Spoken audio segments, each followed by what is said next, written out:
In this video, I'm going to talk about self-confidence and self-image. I'm going to give you the framework, the science, and how you make those changes, application. So you're going to want to stay until the very end. And before that, just a little bit about me.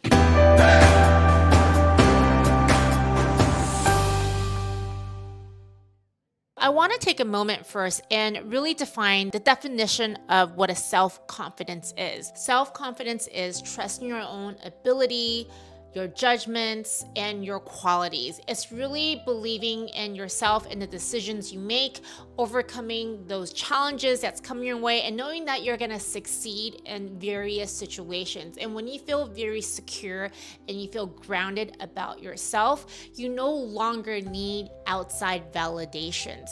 And this is a mechanism, once you understand it, sets up a certain frequency and vibration. I will make a whole other video explaining that, what that means.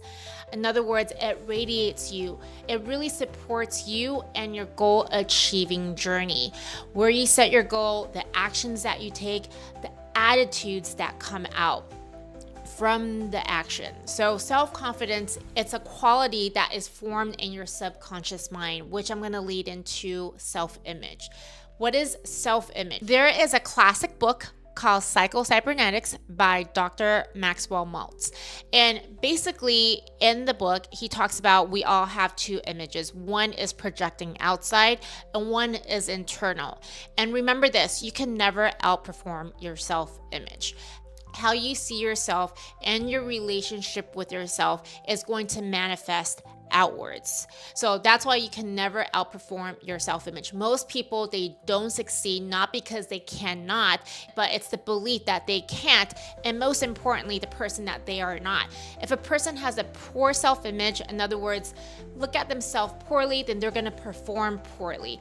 If they have a high self-image, those people are the overachievers. They might not know how to do it, but then they'll figure it out. They look highly of them. They have trust in them, and therefore this is their self-confidence. My example, I did not have a good self-image. I had a poor self-image. I was told I was never good enough. I grew up in a very critical environment. It was always criticism left and right. So it led me to believe that there's a lot of things that I really would love, but I can't do it. So much so I talk myself out. And the good news is your self-image can change. One of the reasons why I'm doing this video right now, because I have done the work. I'm still continuing to do the work to change my self-image. So then the question is, how do you change your self-image? You change your self-image by the power of visualization. One of our mental faculties that we all have is imagination. And the key is, how are you using your imagination? When I was living in my poor self-image, I used my imagination to tell me why I cannot do it. And without the awareness, that was a thought pattern and habit that I had. I always look at the worst case scenarios. I always say why I can't do it, and I talk myself out of it. Now, the positive self-image is really looking into everything that, okay, this is what I can do. This is where I activate the positive thinking and the positive mental attitude. What does it mean to have a good attitude? Is your outlook in a situation. When there is danger, you could go by fear, or you could look at the opportunities that comes in. Well, how are you looking at a situation? To change, it starts with visualizing to seeing what you want. What do you want in life? What is your goal? Where are you heading towards? And you want to start to see yourself in there. There is a process of visualization. Once my website is completed, I'm going to put a link below. You can go ahead and download the visualization guide that I have for you for absolutely free.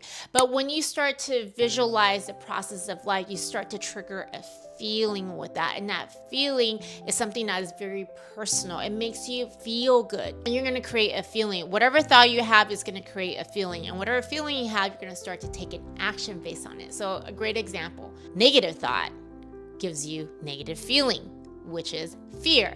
People take action based on the fear, and most of the times they don't do anything. But when you're coming from a place of faith, you have a positive outlook. You're seeing what you would love. You're seeing that person, which is you, achieving all that, which is creating a feeling of inspiration, and you're gonna start to act on it. And that's what I'm doing right now with every single video that I am producing, I am making. The more action I take, the more confidence I become, and the easier it is. Self-image also sits in your subconscious mind. It's really important because 95% of your results is going to come out from your subconscious mind because it's in the automatic. That's why there are people, whatever they touch turns into gold. They make it look so easy. And you know what? You could do it too. In your subconscious mind, there is an automatic success mechanism. What does that mean? That means when you take action, you're gonna look for the solutions. That means your outlook in life is gonna change. That means you will be able to persist, you will persevere. That means you're in the growth process. And that also means that you will live a happier life. And all those obstacles or things that come into your way will not be blocking you, but you will find the solutions and you will find a way to navigate through that. And in the next video, I'm gonna talk about self-worth and how it has a direct relationship to your net worth and your self-image. I will see you there. Bye, guys. Oh yeah, don't forget to like and subscribe. Bye, guys.